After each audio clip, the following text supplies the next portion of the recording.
అసలు ఏంట్రా ఇది? మొత్తం ఇంటికి వెళ్ళి చెప్తా పదన్నయ్య. ఇప్పుడు చెప్పు. అన్నయ్య, నీకు ప్రెసిడెంట్కి తోడిన విషయం వద్దు నాతో చెప్పింది అన్నయ్య.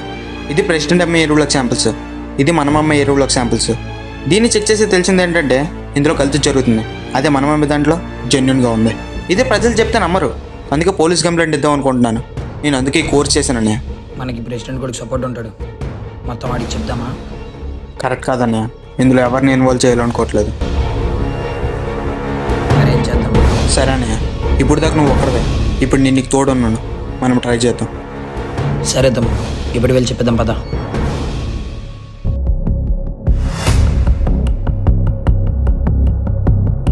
ఏంటి ఇద్దరు అన్నదమ్ములు కలిసి ఎక్కడికి వెళ్తున్నారు? శేఖరణ్య, నీకు విషయం చెప్పాలి. మీ నాన్న మీ ఎరువులు ఫేక్ అని, దానివల్ల భూమి సారవంతం పోతుందని తెలిసింది. అవునా? ఇదంతా మీకెవరు చెప్పారు? మా తమ్ముడు.